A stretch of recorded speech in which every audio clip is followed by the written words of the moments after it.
Good to see you back here on minimalism. I think feeling happy right now in these uncertain times of COVID is quite difficult, and I definitely sometimes feel overwhelmed. So if you do too, I really feel you. In this video, I want to give you some ideas to develop habits to basically make every day a happy day and to start and end your day as positive as possible. And I think if you do that, if you manage to do that, then what happens in between is a bit less overwhelming. And yeah, it makes you look back on a day as a good day instead of a stressful or just a bad day, because we have many of those now. So yeah, let's get started. First thing I want to start with is gratitude. Because I believe that happiness is not a goal you work towards. It's not something far in the distance that you're on your way of going to. It's a state of being. So it's a conscious decision you can make every day to be happy and to be content with what you have in your life and what you do with your life. I do know that this sounds quite vague though, so I want to give you a practical way to incorporate this into your life to make sure that you do like have happiness as a state of being instead of something far in the distance. And I think the most practical way to incorporate this into your life is a gratitude journal. So that basically means that you every day or multiple times a day, I would, for instance, advise in the morning and in the evening, for instance, and then you write down 3 things you're grateful for. So in the morning you can look back on your life or the day previous and think what you were grateful for then, and just list 3 things and try to not list the same thing, but really think of what it is that gives you a good feeling. And then at the end of the day, do the same with what happened that day. Because even though it was a very bad day, maybe, there must be something positive in it.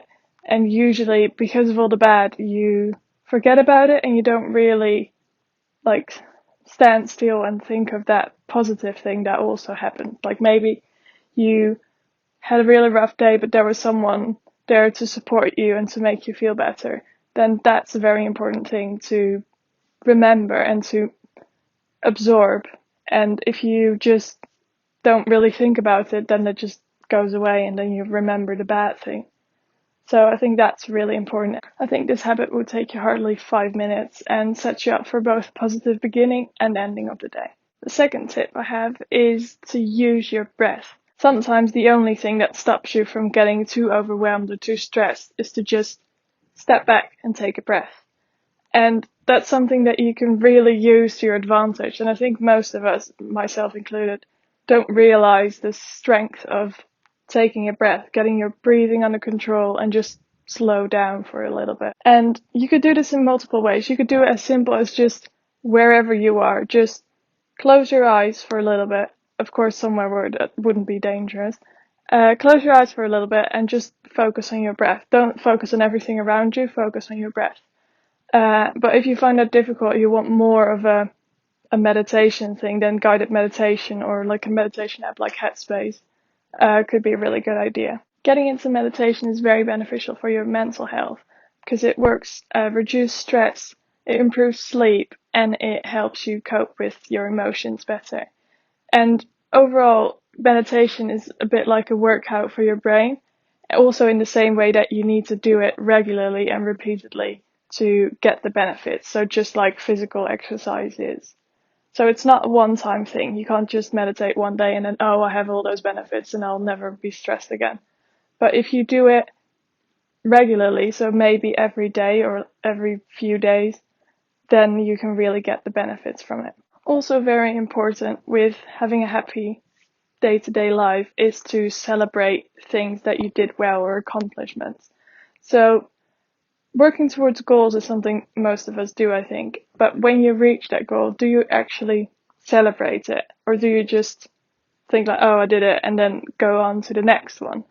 Because when you don't really stand still and appreciate what you've done, you won't really see it as that big an accomplishment, because you'll always be able to go like further, do it better.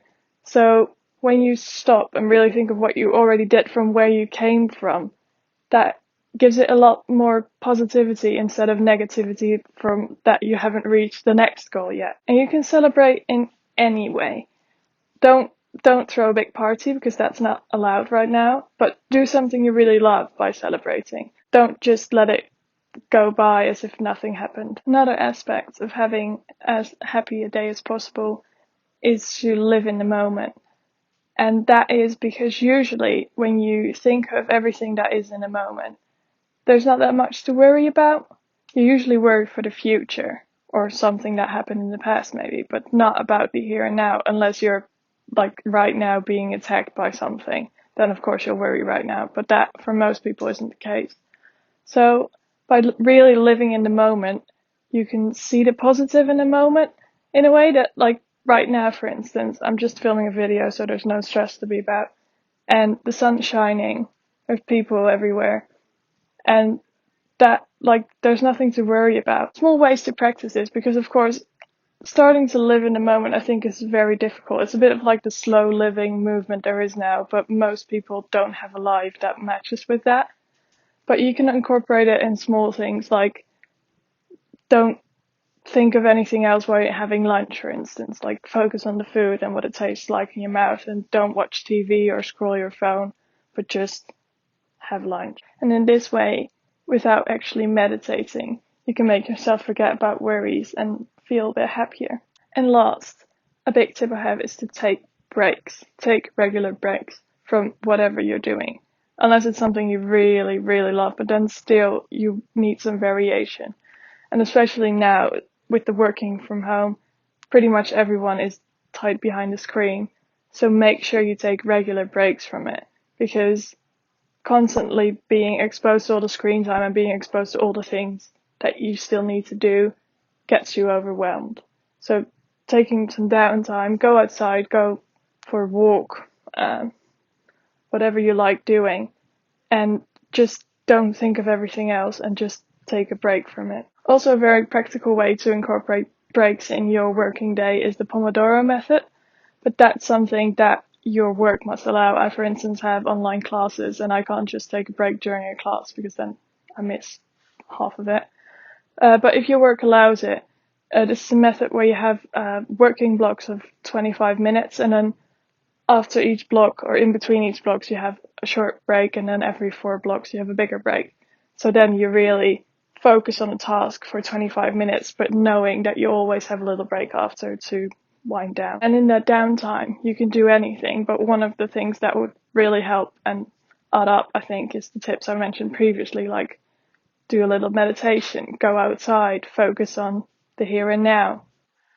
And in that way, it can really bring you some positivity. I really hope you find my tips useful, and I would really love to know what you do in these weird, uncertain times to make your days as happy as possible. Don't forget to subscribe to my channel and like this video if you enjoyed it, because that would be a huge help. And yeah, I'd love to see you in my next video, and yeah, have a good day. Bye!